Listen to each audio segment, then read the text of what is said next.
Assalamualaikum warahmatullahi wabarakatuh. Alhamdulillahi rabbil alamin. Wabihi nasta'inu ala umuri dunya waddin. Wassalatu wassalamu ala sayyidina Muhammadin wa ala alihi wa sahbihi ajma'in min yaumina hadha ila yaumiddin.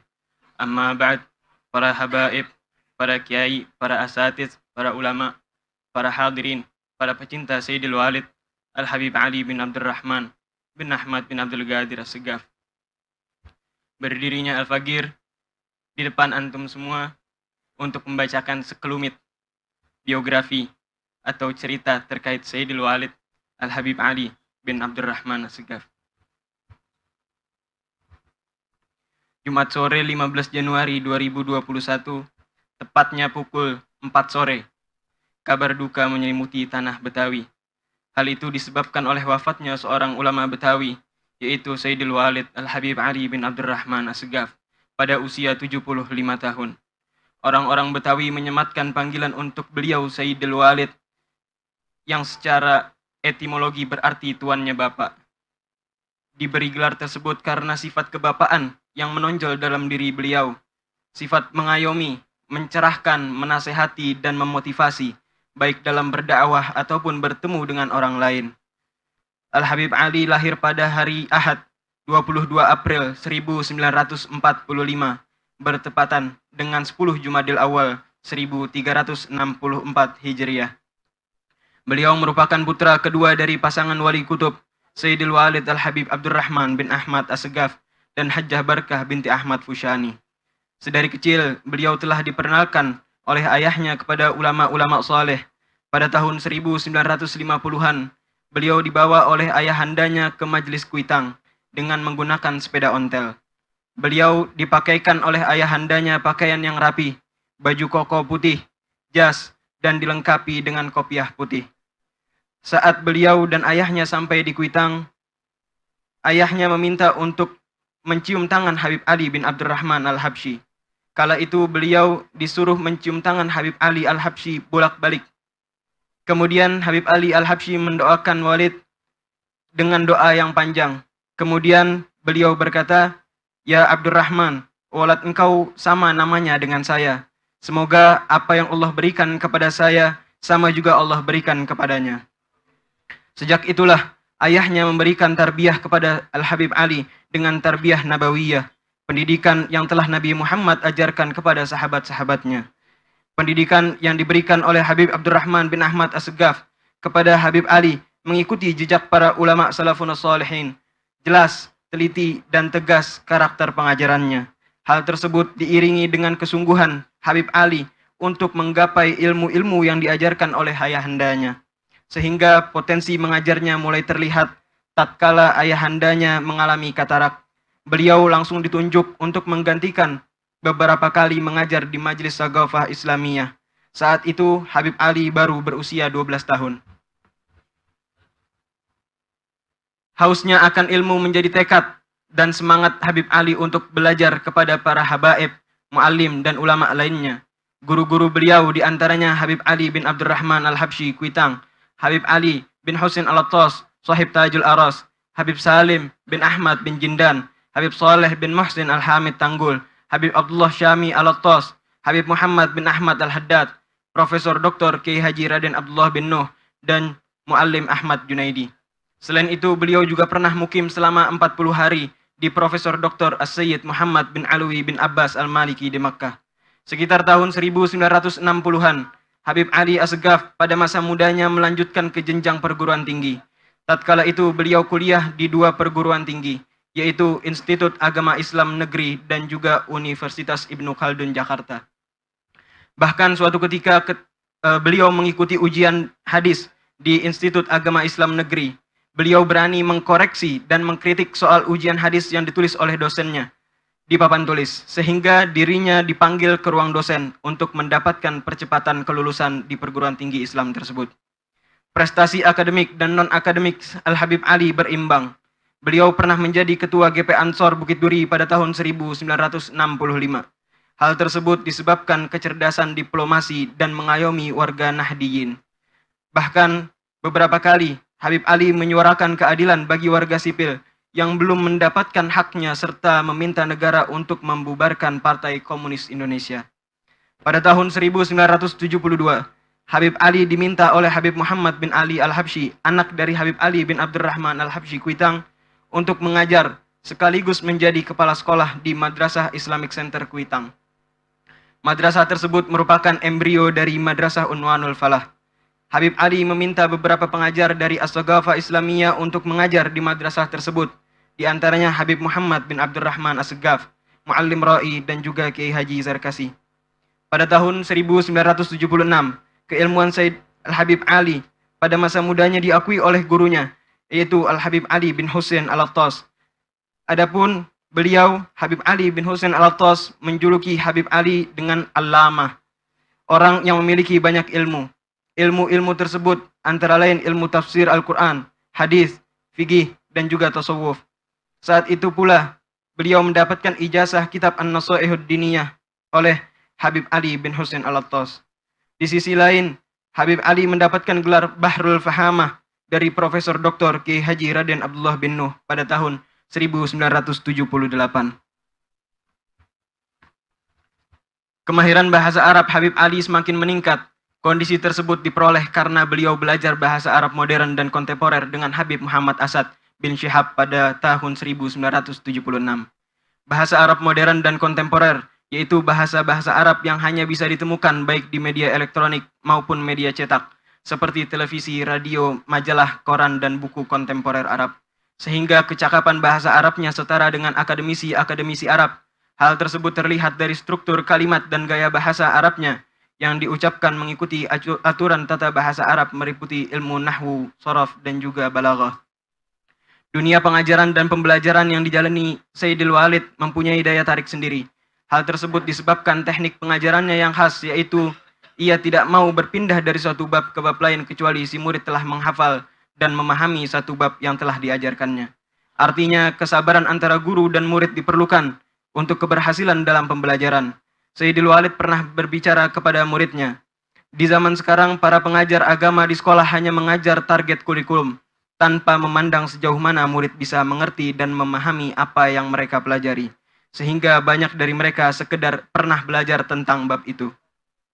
Sayyidil Walid membina dan membimbing lebih dari 20 majelis ta'lim di Jabodetabek. Majelis utamanya yaitu di rumahnya sendiri, yaitu Majelis Ta'lim Al-Afaf di Jalan Tebet Utara. Majelis tersebut telah berdiri kurang lebih 27 tahun lamanya.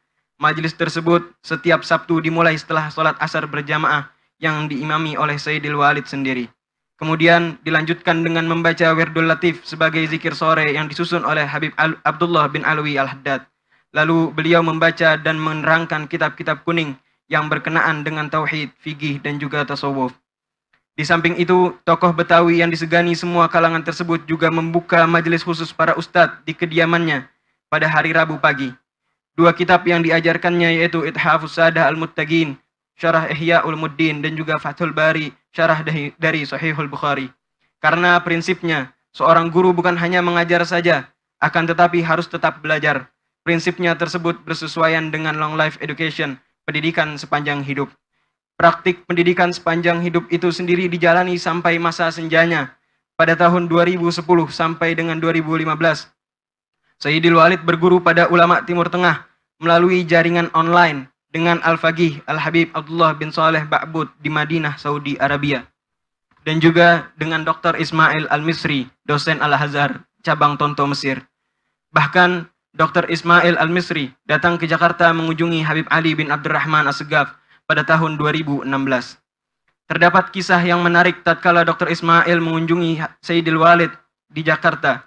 Saat perjalanannya, Dr. Ismail menuju ke Jakarta, beliau tertidur sejenak di dalam pesawat. Kemudian beliau bermimpi bertemu dengan Syekh Muhammad Mutawalli Sya'rawi. Saat itu beliau, Syekh Muhammad Mutawalli Sya'rawi, sedang menafsirkan sebuah ayat di dalam Al-Quran. Dan di samping beliau terdapat Al-Walid Sayyidil Habib Al-Habib Ali bin Abdurrahman As-Saghaf. Syekh Muhammad Mutawalli Sya'rawi merupakan sosok yang masyhur di negara Mesir. Tatkala Syekh Muhammad Mutawalli Sya'rawi sedang menafsirkan sebuah ayat Al-Quran, Dr. Ismail mencium tangannya dan beliau berkata, Ini adalah salah satu wali dari wali-wali Allah, sambil menunjuk ke arah Walid yang ada di samping Syekh Muhammad Mutawalli Sya'rawi. Dan kemudian Dr. Ismail pun mencium tangannya Sayyidil Walid. Saat itu beliau, kemudian Syekh Muhammad Mutawalli Sya'rawi sedang menafsirkan sebuah ayat ke Syekh di dalam Muhammad Al-Quran. Mutawalli Sya'rawi, Dan di ini samping adalah beliau, salah satu wali dari wali-wali Allah yang salihin. Kemudian Dr. Ismail terbangun dari mimpinya dan beliau mengucapkan subhanallah. Betapa senangnya beliau dengan adanya mimpi tersebut. Kemudian sesampainya di Jakarta, beliau ceritakan mimpi tersebut kepada Habib Ali bin Abdurrahman As-Segaf. Kira-kira setelah 3 hari kedatangan beliau naik ke kamar ke atas untuk beristirahat dan murajaah. Kemudian beliau bermimpi kembali ke Mesir. Pada saat itu kawan-kawanku duduk bersamaku dan bertanya, kemana saja kau saat ini? Kemana saja kau ini? Kemudian Dr. Ismail menjawab, aku bersama Habib. Siapa Habib ini? Tanya teman-teman dari Dr. Ismail. Kemudian Dr. Ismail menjawab, Habib itu seperti Syekh Muhammad Mutawalli Sya'rawi di Mesir. Maka saat mimpi itu sedang berlangsung, tiba-tiba seorang mengetuk pintu dan membangunkan aku. Begitu yang dikatakan oleh Dr. Ismail. Keilmuan Sayyidil Walid diakui oleh ulama Indonesia dan Timur Tengah. Sebab itulah Universitas Islam Negeri Jakarta ingin sekali mempersembahkan gelar doktoris honoris causa kepadanya pada tahun 2016. Akan tetapi Sayyidil Walid menolaknya. Almarhum Kiai Haji Syaifuddin Amsir sangat mengagumi Sayyidil Walid, sehingga beliau menuturkan kepada Habib Ahmad bin Ali As-Segaf, anak dari Sayyidil Walid, Walidak itu Allamah karena beliau mengajar kitab Fathul Bari, Syarah Sahihul Bukhari, di mana jarang para guru yang mengajarkan kitab tersebut. Panutan Betawi tersebut juga membuka majelis nahwu dan sorof setiap Senin dan Jumat selepas sholat maghrib di rumahnya. Beliau mendatangkan pengajar dari Timur Tengah. Di antaranya Syekh Basiri Abdul Mu'ti dari Mesir, Syekh Mahdi Al-Misri dari Mesir, dan Syekh Muhammad Al-Busiri Al-Yamani dari Yaman, untuk mengajarkan dasar-dasar bahasa Arab tersebut kepada remaja-remaja, pemuda-pemuda hingga orang tua. Dan pada tahun 2010 akhir, beliau sendiri memutuskan untuk mengajar bahasa Arab di majelis tersebut. Beliau sempat menuturkan bahwa bahasa Arab merupakan modal yang harus dimiliki seorang yang ingin menjadi da'i dan guru agama. Berdakwah dari satu wilayah ke wilayah lainnya merupakan jalan yang juga ditempuh Sayyidil Walid sebagai tongkat estafet dari dakwah para salafun shalihin. Dakwahnya yang lembut dan santun terinspirasi dari ayat Al-Quran, Ud'u ila sabili rabbika bil hikmati wal mau'izatil hasanah wajadilhum billati hiya ahsan. Serulah manusia kepada jalan Tuhanmu dengan hikmah dan pelajaran yang baik, dan bantahlah mereka dengan cara yang baik. Perjalanan dakwahnya diiringi sikap jabar khawatir, sikap di mana mau menyenangkan dan menggembirakan orang lain, sehingga di mana tempat yang mengundang beliau, pasti beliau datangi tanpa memilih antara si kaya dan si miskin. Apalagi jika muridnya yang mengundangnya secara langsung, maka beliau mendahulukan undangan tersebut dari undangan-undangan lainnya. Oleh karena itu, beliau juga dijuluki Ad-Da'i ilallah, karena mengajak ke jalan Allah dengan cara-cara Nabi Muhammad. Kisah dakwah Sayyidil Walid menjadi inspirasi bagi da'i-da'i muda. Pasalnya beliau lakukan tanpa keluh kesah dan tanpa pamrih. Mulai dari berjalan kaki dari Menteng ke tempat berdakwahnya, naik motor Vespa, hingga masuk ke pelosok-pelosok daerah-daerah seperti Banten dan sekitarnya. Pernah pula beliau berkata kepada salah seorang muridnya, dulu Walidi Habib Abdurrahman bin Ahmad As-Segaf dalam berdakwah tidak pernah melontarkan kata kamu kepada jamaah yang hadir. Kemudian kenapa dakwah Walidi mudah diterima oleh masyarakat pada umumnya? Karena apa yang Walidi katakan sudah lebih dahulu beliau kerjakan. Dakwah Habib Ali bin Abdurrahman As-Segaf dijalani lintas status dan kalangan. Kata-kata yang beliau gunakan dalam berdakwah tidak lepas dari apa-apa yang diperlukan audiens. Isi dakwahnya yang disampaikan berdakwahnya ilmu dan naik mengena motor di hati. Vespa hingga masuk ke pelosok. Tetapi tidak jarang juga penyampaiannya Banten dan dibumbui sekitarnya. oleh guyonan. Pernah pula beliau berkata kepada salah seorang muridnya, karena ceramah dulu beliau. Walidi Jasa Sayyidil Walid begitu besar dalam memperkenalkan dai-dai muda ke ranah pernah publik. melontarkan Sebab para kata pendakwah kamu muda kepada yang jamaah akan yang meneruskan hadir. para pendahulu Kemudian mereka kenapa dalam dakwah menyiarkan Walidi agama mudah Islam. diterima oleh masyarakat Seperti pada contoh umumnya? Al-Habib Karena Husn Muhammad apa yang Bagir Walidi Al-Attas, katakan. sepeninggal ayahandanya Habib Bagir Al-Attas, beliau diajak berdakwah oleh Sayyidil Walid sekaligus diperkenalkan ke murid-murid Habib Abdurrahman bin Ahmad bin Abdul Qadir As-Segaf. Habib Ahmad Fahmi bin Abu Bakar Al-Idrus dikenal oleh masyarakat luas juga melalui wasilah Sayyidil Walid. Bahkan Habib Fahmi sempat menginap di rumah Sayyidil Walid untuk bertabaruk mengambil berkah dan sanad dari beliau. Dai lain yang diperkenalkan Sayyidil Walid ke masyarakat yaitu Habib Umar bin Ahmad Al-Hamid. Bahkan Sayyidil Walid pernah memberikan kepercayaan kepadanya untuk menggantikannya mengajar di beberapa majelis taklim yang beliau bina. Selain itu, Dr. Ahmad bin Abdullah Al-Kaf juga merintis jalan dakwahnya dengan ikut kepada Sayyidil Walid. Maulid Nabi, salah satu syiar dakwah yang sangat penting di mata Sayyidil Walid.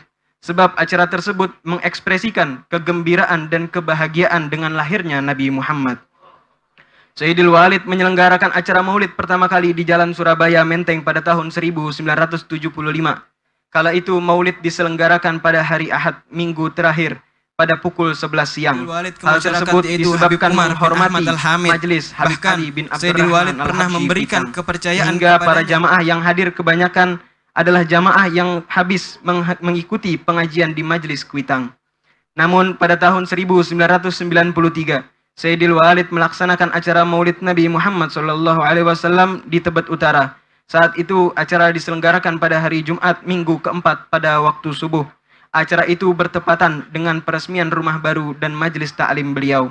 Perayaan hari lahir Rasulullah SAW yang Sayyidil Walid selenggarakan itu syarat akan makna. Sebab Sayyidil Walid mengadakannya tetap menjaga hubungan baik dengan majelis Habib Ali bin Abdurrahman Al-Habsyi Kuitang. Majelis Kuitang mengadakan acara Maulid Nabi pada Kamis petang pada minggu terakhir. Sedangkan Sayyidil Walid rutin mengadakan acara tersebut pada Jumat subuh di minggu terakhir pula pada bulan Rabiul Awal. Presiden subuh, julukan lain dari Habib Ali. Sebab beliau merupakan pencetus dan pelopor dari gerakan sholat subuh berjamaah di Jakarta. Sebagaimana Rasulullah SAW bersabda, barang siapa yang sholat subuh secara berjamaah, maka seolah-olah ia sholat semalam suntuk. Rasulullah SAW juga bersabda, seorang muslim yang sholat subuh berjamaah di masjid, setelah itu ia berzikir kepada Allah sampai datang waktu isyraq, maka sesungguhnya ia mendapatkan pahala haji dan umroh yang sempurna. Gerakan sholat subuh berjamaah pertama kali diresmikan oleh Habib Ali dan B.J. Habibie pada tahun 1998 di Masjid Istiqlal. Pada masa itu merupakan masa transisi pemerintahan B.J. Habibie di Indonesia. Kala itu sholat subuh berjamaah diikuti oleh Presiden B.J. Habibie, para pejabat lainnya serta berbagai elemen masyarakat. Selepas acara tersebut, masing-masing kecamatan di DKI Jakarta membentuk koordinator sholat subuh gabungan. Perlu diketahui pula rutinitas tahunan Habib Ali yaitu mengajak jamaah dan para pecintanya untuk melakukan ziarah kubro ke makam wali-wali Allah di Jabodetabek. Makam-makam tersebut diantaranya Habib Ali bin Abdurrahman Al-Habsyi Kuitang, Habib Husain bin Abu Bakar Al-Idrus Luar Batang, Habib Muhammad bin Umar Al-Qudsi, Habib Ali bin Abdurrahman Ba'alawi, Habib Abdurrahman bin Alwi Asyatiri di Kampung Bandan, Habib Hasan bin Muhammad Al-Haddad Tanjung Priok, Habib Abdullah bin Muhsin Al-Attas, Habib Alwi bin Muhammad bin Tahir Al-Haddad Empang Bogor, dan juga Sayyidil Walid Al-Habib Abdurrahman bin Ahmad As-Segaf di Lolongok. Beliau melakukan bersama murid-muridnya dan para pecintanya pada bulan Sya'ban. Rutinitas tersebut dilakukan dalam rangka menyambung silaturahmi dengan wali-wali Allah dan bertawassul memohon keselamatan selama menjalani puasa dan ibadah di bulan Ramadan. Kini sang Presiden subuh Habib Ali bin Abdurrahman As-Segaf telah berpulang ke rahmatullah. Kepergiannya ditangisi oleh murid-muridnya, jamaahnya dan juga pecintanya. Namun sebelum kepergiannya, beliau meninggalkan pesan-pesan yang amat berharga untuk umat Islam di Indonesia. Beliau berkata, suatu saat saya tidak ada. Saudara saya wasiatkan jangan tinggalkan majelis ta'lim. Saudara akan kembali kepada Allah. Saya lebih dahulu atau saudara yang lebih dahulu. Yang pasti kita akan kembali semuanya. Inna lillahi wa inna ilaihi raji'un.